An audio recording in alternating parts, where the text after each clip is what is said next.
वो आए तो आप भी चलेंगी ना? फोन करके पूछ लो, वो भी फंस गए हैं।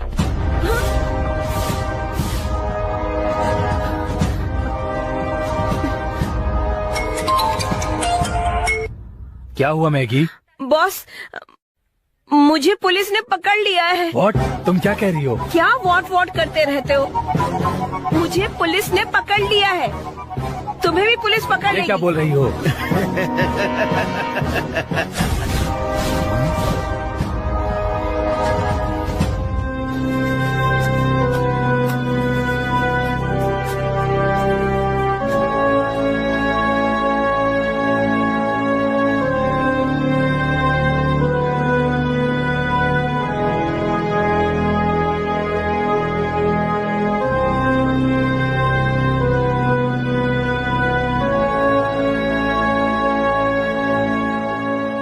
तुम्हारा प्रोफेशन क्या है? इंश्योरेंस एजेंट का। इसमें मुझे 13 साल का एक्सपीरियंस है। थोड़ा सा भी पैसा नहीं कमा पा रहा हूँ, ये बोलकर मेरी पत्नी मुझे बेइज्जत करती रहती। यही सब बोल बोलकर वो मुझे टॉर्चर करती रहती थी। गुस्से में उसने मुझे डिवोर्स दे दिया और मुझे अकेला छोड़कर चली गई। फिर मैंने प्लान किया, लाइफ में मुझे बहुत बड़ा आदमी बनना है, चाहे मुझे कुछ भी करना पड़े। तभी मैंने मास्टर प्लान बनाया लोगों को लूटने का। मुझे काफी एक्सपीरियंस था इंश्योरेंस बिजनेस में और मैं इसी से रिलेटेड नया प्लान बनाने लगा। मैंने इंश्योरेंस कंपनी के स्टाफ लोगों के साथ मिलकर डिस्कस किया और प्लान बनाया। इसके साथ ही मैंने अपने लोगों के साथ मिलकर बड़े बड़े मॉल्स में जाकर अपनी कंपनी के बारे में सभी लोगों को बताया।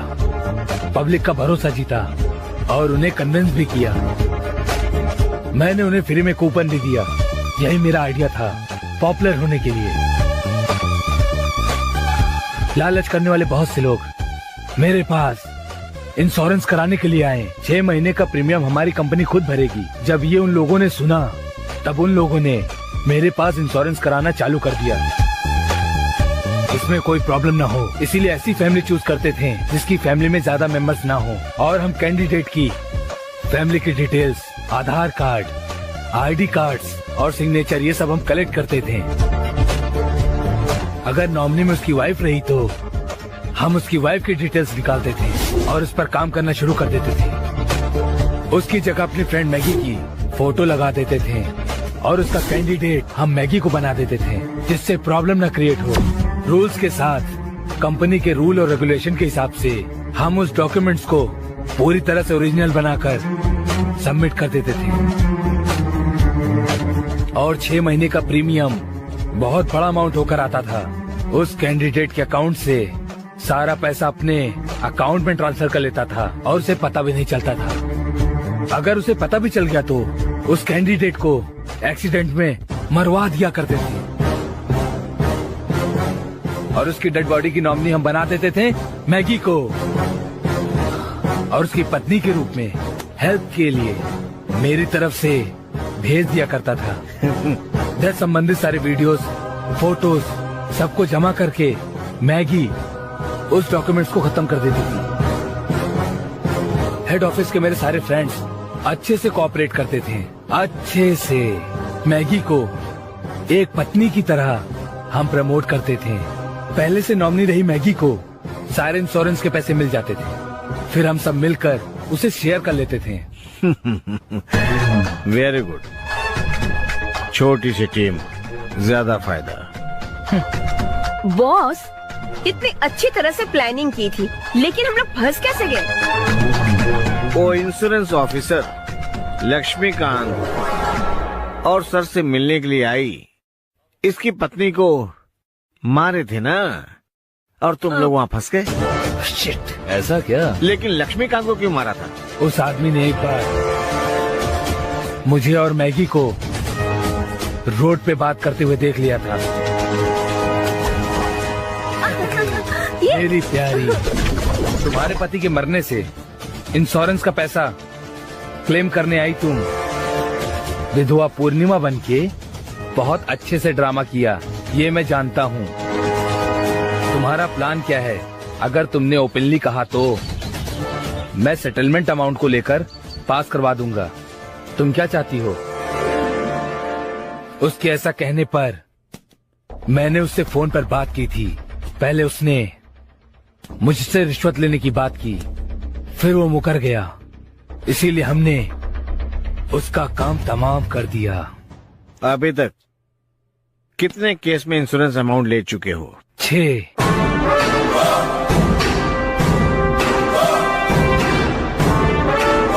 सर सुने क्या? Okay sir, okay. इन लोगों ने जो क्राइम किया है वो साधारण क्राइम नहीं है। लोगों को पता चलना चाहिए कि हर गलती की सजा कानून देता है, तब जनता में अवेयरनेस फैलेगी और इन लोगों को कानून सख्त से सख्त सजा देगा। Okay, done sir. भानु, समझ गया सर, उसका इंतजाम मैंने कर दिया है।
If you enjoyed this video, kindly like, share, comment, and for further our interesting videos, subscribe our channel.